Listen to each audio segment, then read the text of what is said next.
Let me begin today just by starting to read Romans chapter 2, verse 17. I'll read down through verse 29.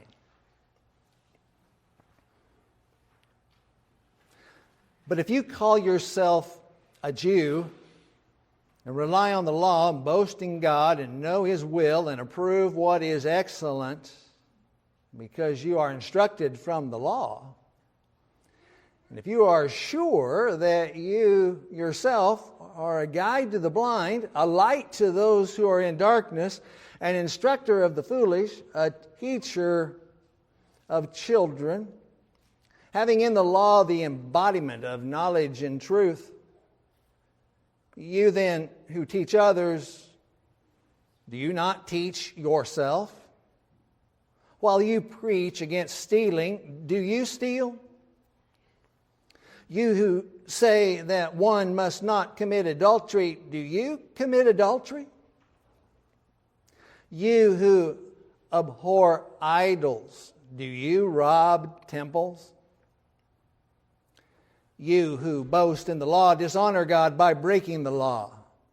For as it is written, the name of God is blasphemed among the Gentiles because of you. For circumcision indeed is of value if you obey the law, but if you break the law, your circumcision becomes uncircumcision. So, if a man who is uncircumcised keeps the precepts of the law, will not his uncircumcision be regarded as circumcision? Then he who is physically uncircumcised but keeps the law will condemn you who have the written code and circumcision, but break the law. For no one is a Jew who is merely one outwardly, nor is circumcision outward and physical, but a Jew is one inwardly. And circumcision is a matter of the heart, by the Spirit, not by the letter. His praise is not from man, but from God. Father, once again, we come to this word and ask for your guidance and teaching and protection as we think through it today and learn from it. Amen. Well, the Apostle Paul, he's really winning a lot of friends today, isn't he? Now we know why he established in the first verse that he's an official messenger from God. And in other places in the New Testament, you will remember that the apostle lays out his credentials to people to try to establish who he is. But when he says something like, for no one is a Jew who is merely one outwardly, oh, that fires some people up. That really fires some people up. Now, this is consistent with the Old Testament and then what Jesus taught in the New Testament and the other apostles. But salvation, relationship with God, is a heart matter. It's not a matter of ritual. It's not a matter of externalities. It's a matter of the heart, and that was taught all the way through the Scriptures. The prophets had a lot to say about that. And Paul is highlighting that and echoing it. So what is Paul up to here at this point? Well, he is trying to establish that every person, Jew and Gentile, need the gospel. Everyone must have the gospel of Jesus Christ, and there are no exceptions. Everyone must have that if they are going to have eternal life, if they're going to be in right relationship with God. And so that's what he is after. We've already seen that he describes Gentile behavior. Not that the Jewish people wouldn't have some of that in their own nation, but he was addressing Gentile people there primarily in Romans chapter 1, not exclusively, but primarily. But he knows that as he does that, as he says to the Gentile, you're under the judgment of God, you're a sinner, you have worked against God and all of those things, that the Jew is over here and saying, yes, you're right. Yeah, I agree with you, man. I agree with you. Look at those sinners. Aren't they from all over the world? I agree with you. And then the apostle says, now, I'm going to get to you. Now, as far as you're concerned, you're a sinner too. And you're facing the judgment of God as well. Wait a minute. What? What are you saying? No, Paul. And that's why Paul has to be rather intricate in his argument, his logic in his argument here. What he's establishing is everyone is guilty before God. We've already thought about that. We've already seen it, a little bit of it. But he knows he has an extra measure to go with the Jewish people because he's a Jew. And the Jews have a special relationship with God. He recognizes that. And the rabbis and the religious leaders and the people of the nation of Israel know that as well. And he knows it's going to take a little extra effort here to really call them out and to establish that they are not in good standing with God. And so that's what he's up to. Now, this idea of the heart condition of the individual, as I've said, was taught thoroughly through the Old Testament and into the New Testament. But it might do us well just to go to Psalm 50 and just get a picture of what's happening in the life of Israel and God's attitude towards the people of Israel. If we look at Psalm 50, we'll see something very interesting. And if you let your eyes flow down to verse 7. Psalm 50, verse 7. This really, it summarizes, I'm just presenting this to you, it kind of summarizes what the prophets, you find it in Jeremiah and find it in Isaiah and other places. Hear, O my people, and I will speak. O Israel, I will testify against you. I am God, your God. Not for your sacrifices do I rebuke you. Your burnt offerings are continually before me. I will not accept a bull from your house or goats from your folds. For every beast of the forest is mine, the cattle on 1,000 hills. I know all the birds of the hills, and all that moves in the field is mine. If I were hungry, I would not tell you, for the world and its fullness are mine. Do I eat the flesh of bulls or drink the blood of goats?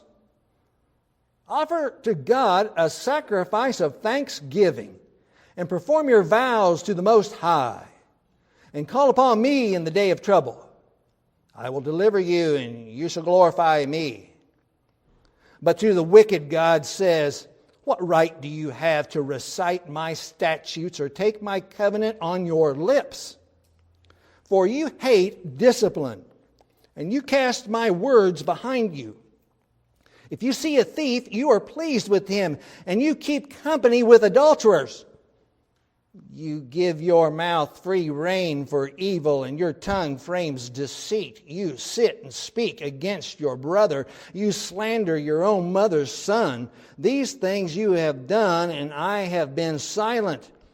You thought that I was one like yourself.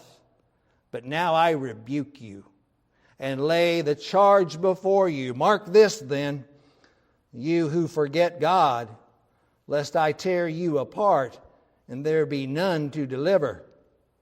The one who offers thanksgiving as his sacrifice glorifies me. The one who orders his way rightly, I will show the salvation of God. The one who orders his way rightly, orders his way, the one who lives rightly. That's heart condition. That's heart stuff. So this is a summary that helps us to just understand. I want you to understand, Paul's not bringing anything new to the picture here. There is something he's bringing that is new and quite a shock to the Jews, but this idea that the heart matters to God more than the externals is not something new. Although by the first century there was a lot of reliance on the externals, and that's a big problem.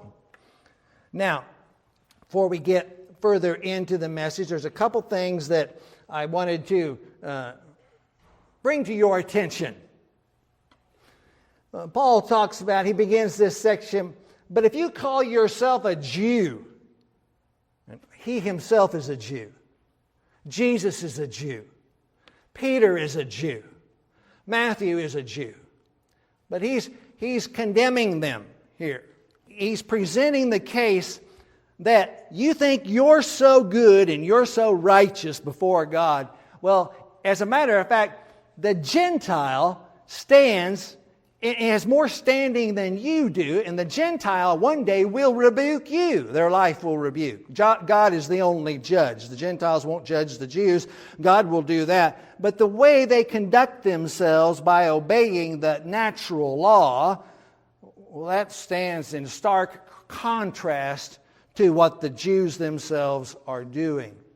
But what I want to alert you to at this point, this kind of language that Paul is using. For no one is a Jew who is merely one outward, and so on. That has led some to think, well, Paul must be an anti-Semite. He must not like the Jews any longer. He's a Jew himself, but he's pretty harsh on the Jews. Well, Jesus himself was harsh on the Jews, but that kind of language comes along here. And what I want you to know is that nowhere in the New Testament, nowhere in the Apostle Paul, nowhere in the Bible is anti-Semitism endorsed. Paul is against something. Paul is not anti-Jew. He is anti-natural man. The natural condition of the heart, the person that is not oriented towards God, he is anti that. Paul is anti-Judaism. Now hear me, the way Judaism was practiced in the first century. God gave the law to his people, and it had been corrupted, and he's anti that. He's not anti the people, okay? That's very important for you to grasp and have a hold of. The Apostle Paul has a deep love for the Jews. He refers to them as his kinsmen according to the flesh. We'll see in Romans chapter 9, 10, and 11 how deep his love really is for his kinsmen. So, I'm wanting to establish with you, I think I have, that the Apostle Paul loves his kinsmen. He is violently, not violently in a physical way, in a rhetorical way, he is against the corruption that is endorsed and is promoted and is taking place in the religion of the Jews. So Paul loves the Jews, and he's quite willing to critique the Jews. He's quite willing to condemn the Jews in their standing before God, in their relationship before God. That rebuke, that critique does not mean he hates the people. I want you to have that and cling to that and know that, or otherwise we will get into all kinds of misunderstandings about the Apostle Paul. Why mention it? Well, you likely are aware that there is a rise of hatred against the Jews in this country. It's been there for quite some time on the left. It is there on the right today. It's rising. It's on both sides. On this topic, neither side takes the high ground. Both are in the gutter. So, as Bible students, as Bible-believing Christians, we want to be firmly grounded in the apostles, and particularly the Apostle Paul, is not anti-Jew. He does not shrink from critiquing the Jews when he believes they are out of line concerning their relationship with God. And that indicates that there is appropriate behavior being demonstrated by the Apostle Paul towards these chosen people of God. Okay? Bringing that up to you, you're going to need to be very careful. Once again, like in the other messages, you need to be very, very careful on this one. Be very careful. You will not escape this one. Make sure you have a right understanding of what the Bible teaches. All right. What Paul is opposed to here with these people in the first century, they have a misplaced confidence in who they are as Jews. They've been chosen by God. They've had difficulties even surviving, and they're proud that they do survive. And so Paul's coming at them, and he says some things that are hard for them to understand, hard for them to grasp and to get a hold of. But we want to keep in our mind, as I've already highlighted to you, he's going somewhere. He's going to chapter 3. No one is righteous before God, including you Jews are not righteous before God. Your confidence is in your flesh. Your confidence is not in the grace of God. Your confidence in looking at yourself is you think you're a pretty special person. And Paul says, no, God is a pretty special person. He chose you because of nothing worthy in you. He made you into something. But by the first century, that had gotten flipped up and it's on its head. So, the apostle says that some things need to change. There's the scriptural background, and I just briefly directed you there to Psalm chapter 50. We could look at Isaiah 1 or Jeremiah 7, Hosea 6, Micah 6, and the rest of them. I included those references in your listening guide. Obedience is the issue. And the background is that there should be obedience from God's people with a thankful, faithful, and merciful heart, not out of mindless ritual, not out of ancestry or heritage or ethnicity or legalism or religious arrogance. There needs to be obedience, and that's why Paul can use such language as when he says, "You then who teach others," verse 21, "do you teach yourself?" What he's saying is, you're a hypocrite. You're so confident, verse 19, you're confident in yourself that you're a guide to the people that are blind. You think the Gentiles are blind. Okay, they don't know God. Yes, they are. Agreed. Well, you're so confident in yourself being a blind guide. You're so confident about yourself being a light. You're so confident about being an instructor of the foolish. And the foolish, a fool in the Bible is those who think and behave in ways that are not approved by God, contrary to God, sometimes out of ignorance, sometimes willfully, but a fool anyway, teacher of children, all of this, you have the law. Do you not teach yourself? That's the issue, hypocrisy. We thought about that last week, the hypocrisy that he's bringing up here.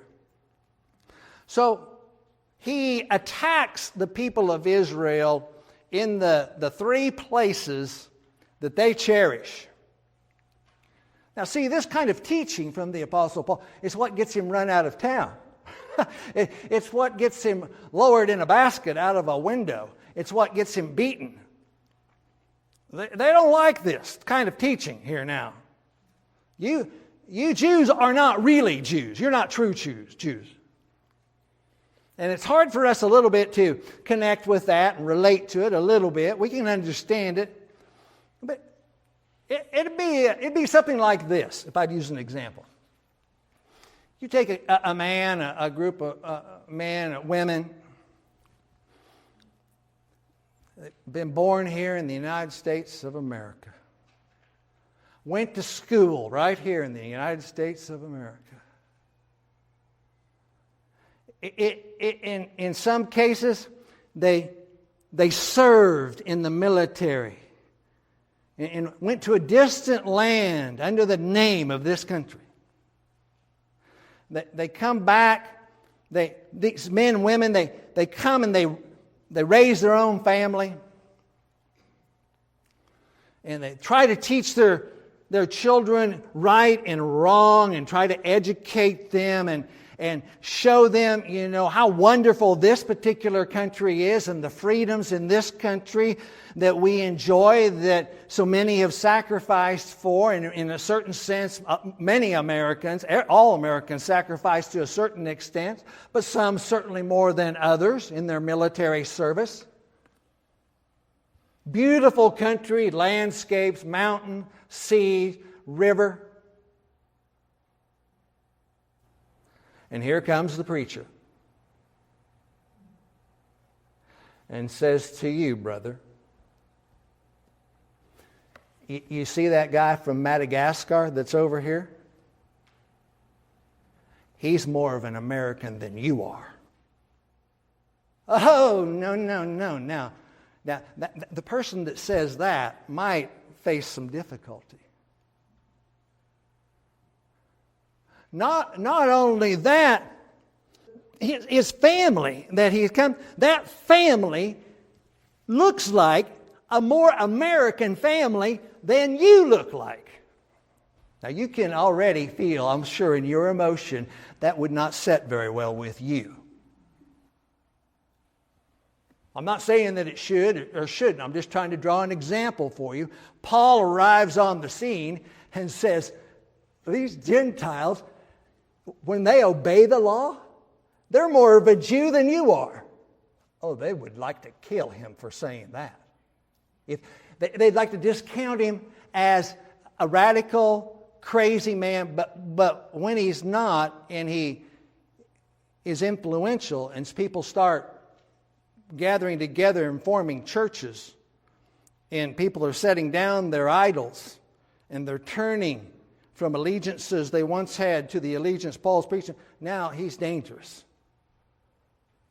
So this is the force of what's happening here. And he's going to attack them. He's going to touch on the three areas that they cherish. They are Jews. They're in the line of Abraham.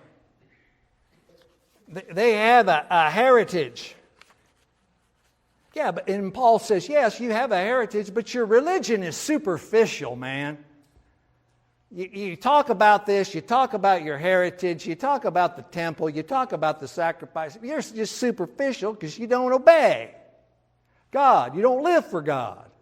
Certainly not everyone. It was like there were Jews that did, but they didn't do it perfectly. And he's really carving away at some pride in these hearts here. These individuals, they're thinking, well, we're the sons and daughters of Abraham.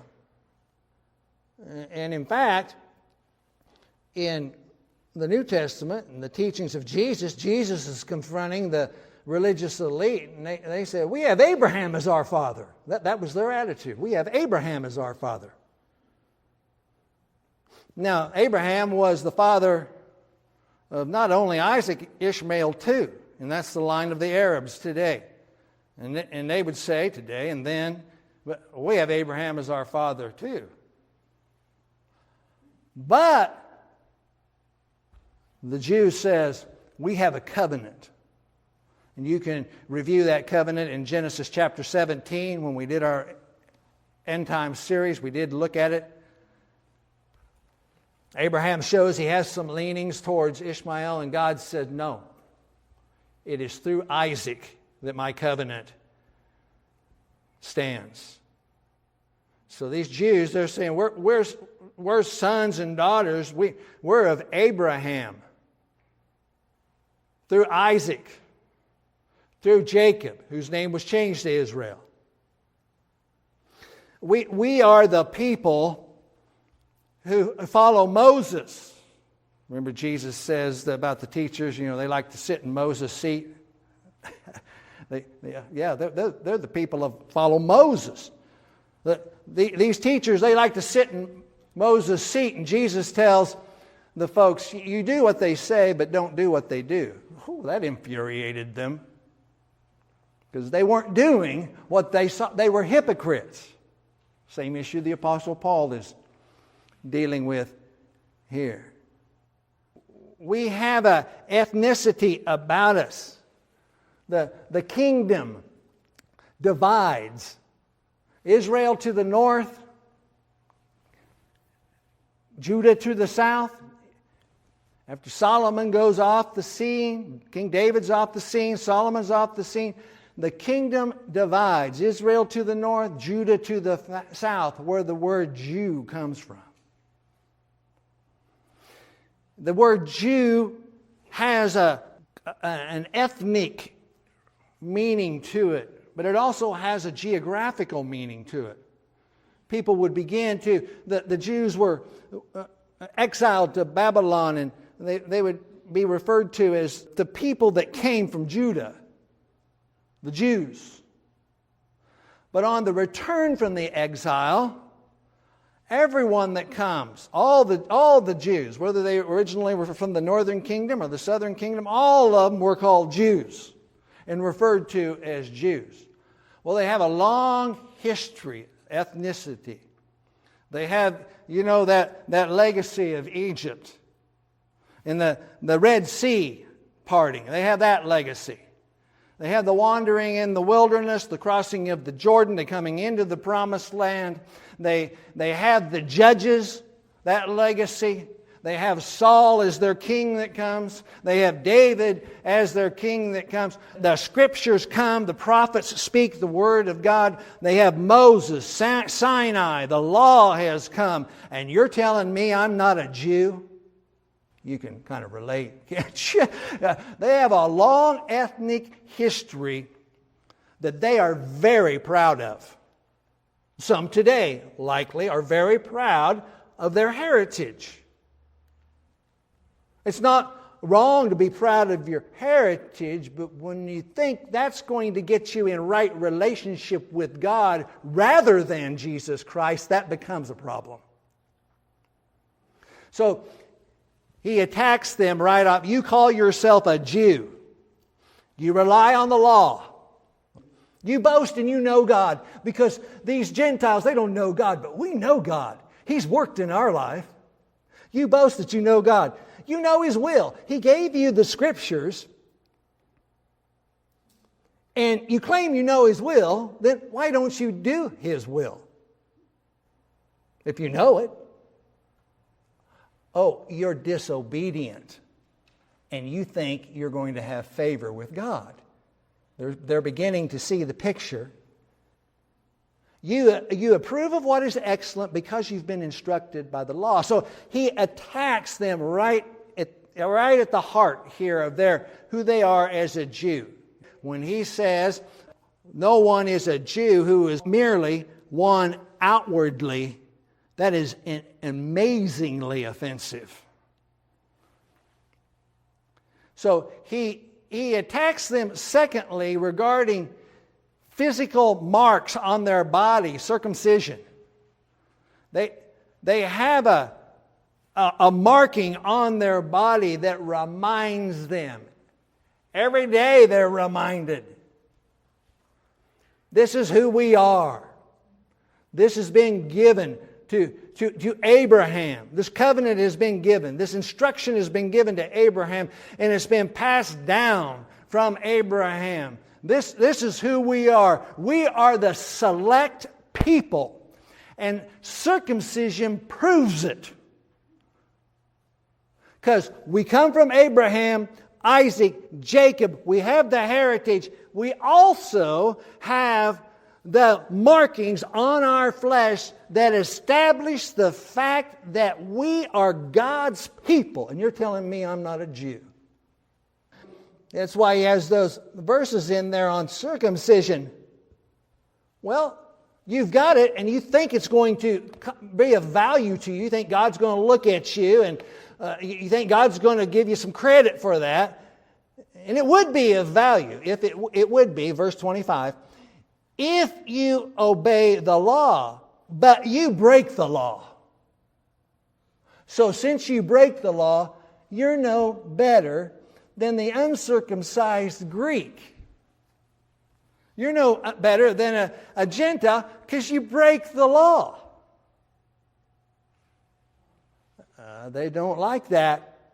They've got a way of thinking that's been handed down to them. Verse 26, so if a man who is uncircumcised keeps the precepts of the law, so he's talking about Gentiles here, that those who keep the precepts of the law, God knows he's not circumcised, but wouldn't God recognize him as if he were circumcised, as if someone who loves him, loves God, is willing to obey God as far as he knows anything about God? But you, in verse 27, you have not only your markings, your physical markings, you have not only your heritage, being a Jew, you have the written code, and you don't obey it. They have a false confidence about their standing before God. So the Gentile who keeps the law, God would have favor on them if they did it.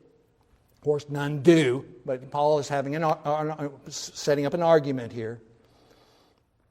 But here's the Jew who thinks of himself as highly exalted, highly elevated.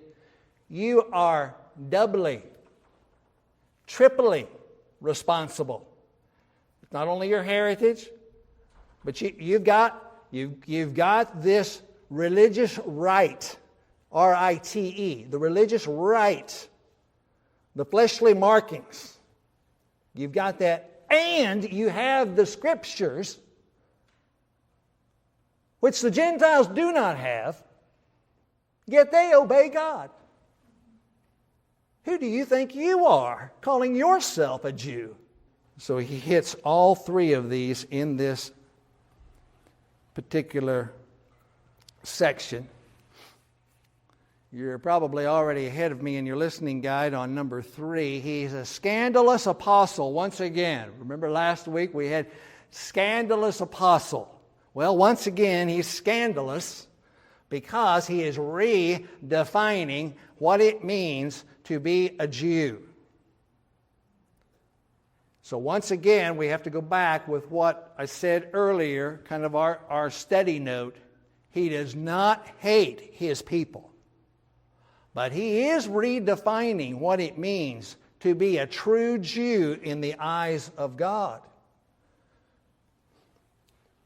And he's bringing in an argument, the logic of his argument, such that they can't refute it. They know. Paul can turn to the Scriptures and he can over and over, and they know their Scriptures. He said, you claim to be a teacher, don't you teach yourself? They know that the Scriptures teach obedience to God, a lifestyle of obedience, honoring God. They know that the Scriptures taught that God's chosen people are to be a light to the world, the nations. God's chosen people are to help the nations who do not know God, help them to understand God. That sounds a lot like the Great Commission in the New Testament, making disciples of all nations. Not a radical position in the New Testament. God's chosen people are to help other people understand the ways of God, how they need to change. They're to be a light and show the nation the goodness, the mercy, the patience of God. They have gotten themselves into a position where, well, we're the preferred people. We're the ones. You remember the story of Jonah? There you go. Jonah didn't want to go to Nineveh. He's thinking they might get saved. No, I don't think so. I don't want to go there. We are the select people.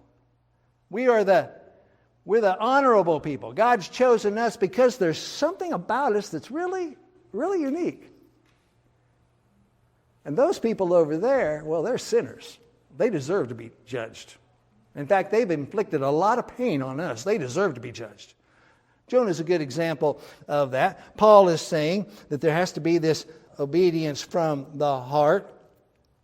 He's urging them to return to the original call. Help people to understand God. Help them to worship in spirit and in truth, and communicate with them the good news of God. So Paul here is destroying these attitudes that the Jews have. They are thinking that their salvation somehow can be transferred through their lineage, can be transferred through participating in a particular religious rite. And Paul says, now, you can't do that. You have to stand on your own. You have to stand on your own and be accountable to God for your own position. And obedience is not optional. So in the context for the apostle, being a true Jew is a matter of the heart. A person who demonstrates in their life the mercy and the spiritual integrity of God, the obedience demanded by God in the Scriptures. There's one difficult phrase that I'll point out to you, and then we'll be finished. He says in verse 21,